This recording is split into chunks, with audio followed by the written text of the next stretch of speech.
Assalamualaikum warahmatullahi wabarakatuh. Syukur atas kehadirat Allah yang maha baik yang telah memberikan rahmat dan hidayahnya. Lalu pula kita kirimkan salawat serta salam kepada baginda Nabiullah Muhammad SAW.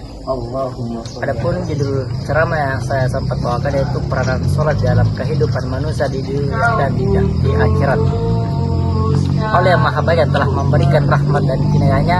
Nasi yang kita makan baras dari Allah, air yang kita minum air dari Allah, udara yang kita hirup udaranya Allah, matahari yang kita pakai mataharinya Allah.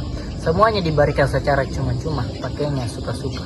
Allah tidak pernah menginginkan apa-apa. Allah cuma menginginkan beribadah kepadanya. Satunya di antara sholat, di antaranya adalah sholat. Itu pun untuk kepentingan manusia. Adapun manfaat sholat bagi manusia yang pertama, mencegah dari perbuatan keji dan mungkar.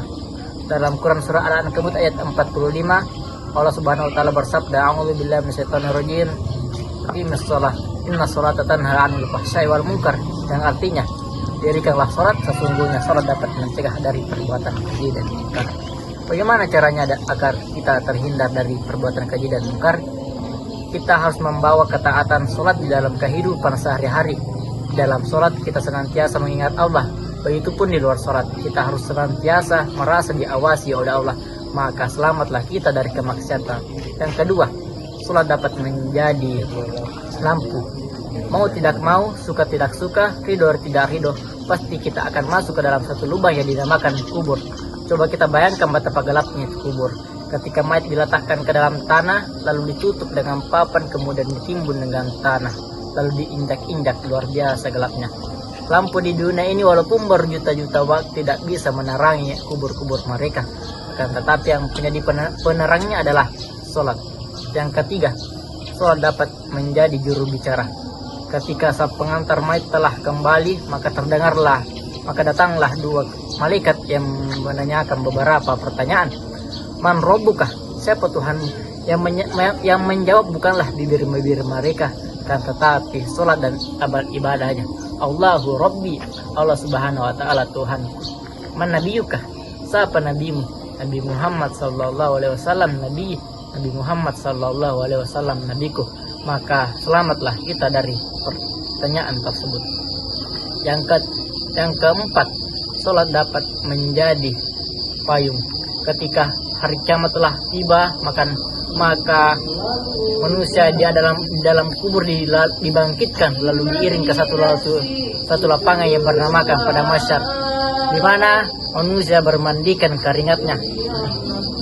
Coba kita bayangkan, ada keringatnya sebatas mata kaki, ada keringatnya sebatas lutut, bahkan ada orang yang berenang di atas keringatnya. Tetapi orang yang rajin beribadah ketika waktu hidupnya akan merasakan bagaikan duduk di bawah pohon rindang yang dihembus angin sapoi-sapoi basah. Masya Allah. Selanjutnya, sholat dapat menjadi kendaraan. Di mana sholat dapat menjadi kendaraan? Di akhirat ada yang namanya sirat atau jambatan, di mana manusia bermacam-macam melewatinya. Ada bagaikan naik beca, ada bagaikan naik motor, bahkan ada bagaikan naik pesawat. Tapi orang yang rajin sholat akan merasakan bagaikan kilat yang menyambar. Masya Allah. Dan terakhir, sholat dapat menjadi kunci surga.